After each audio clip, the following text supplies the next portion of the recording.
Metro rail இரண்டாம் கட்ட திட்டப் பணிகளுக்காக ரூபாய் 26,000 கோடியை விடுவிக்க வேண்டும் என ஜிஎஸ்டி கவுன்சில் கூட்டத்தில் தமிழ்நாடு அரசு வலியுறுத்தியுள்ளதை அண்மைச் செய்தியாக பார்த்து வருகிறோம்.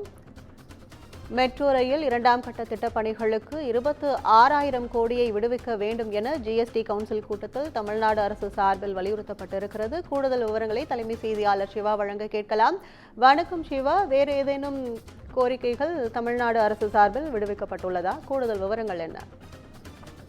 மத்திய அரசு நடத்தக்கூடிய ஜிஎஸ்டி கவுன்சில் கூட்டம் என்பது இந்த மாதம் ராஜஸ்தான் மாநிலத்தில் இருக்கக்கூடிய ஜெய்சால்மரில் தற்போது நடைபெற்று வருகிறது.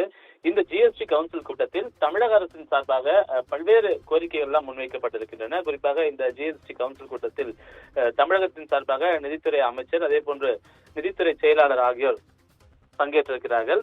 அவர்கள் வைத்திருக்கக்கூடிய இந்த மிக முக்கிய கோரிக்கைகளாக பார்க்கப்படுவது சென்னை மெட்ரோ ரயிலுடைய இரண்டாம் கட்ட பணிகளுக்காக ஏற்கனவே தமிழக அரசு சுமார் 26,490 கோடி ரூபாயை செலவிட்டிருக்கிறது என்றும், அது மட்டுமில்லாமல் மாநிலத்தினுடைய இதர வளர்ச்சி திட்டங்கள் மேற்கொள்ள வேண்டும் என்ற ஒரு காரணத்தினால் இந்த மெட்ரோ ரயில் பணிகளுக்கு நடப்பு ஆண்டில் 10,000 கோடியும் அடுத்த ஆண்டு 16,000 கோடியும் ஒதுக்கிட வேண்டும் என்ற ஒரு வலியுறுத்தல் என்பது தமிழக அரசின் சார்பாக மத்திய அரசுக்கு முன்வைக்கப்பட்டிருக்கிறது.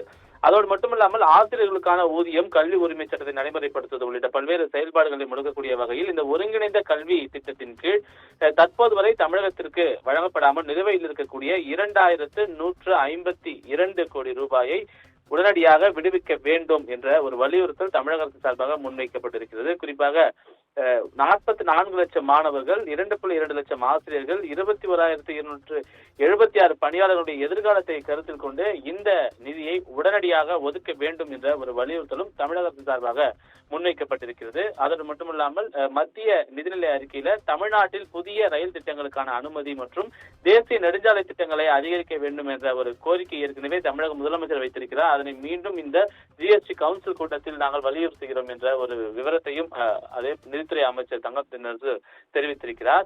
அதே போல பேரிடர் காலங்களில் தமிழகத்திற்கு வழங்கக்கூடிய அந்த நிதி, மாநில பேரிடர் நிவாரண நிதிக்காக ஒதுக்கப்படக்கூடிய நிதி என்பது போதுமானதாக இல்லை. எனவே அந்த நிதியை அதிகரிக்க வேண்டும். குறிப்பாக கடந்த சில நாட்களுக்கு முன்பு தமிழகத்தில் மிகப்பெரிய ஒரு தாக்கத்தை ஏற்படுத்தியிருந்த பெஞ்சால் புயலுக்கு மத்திய அரசு வழங்கியிருக்கக்கூடிய நிதி என்பது போதுமானதாக இல்லை. தமிழக அரசு கோரி இருக்கக்கூடிய 6,675 கோடி ரூபாயை நிவாரண நிதிக்கு உடனடியாக, மாநில பேரிடர் நிவாரண நிதிக்கு உடனடியாக வழங்கிட வேண்டும் என்ற ஒரு வலியுறுத்தலும் தமிழக அரசின் சார்பாக இந்த ஜிஎஸ்டி கவுன்சில் கூட்டத்தில் முன்வைக்கப்பட்டிருக்கிறது. கற்பகம்,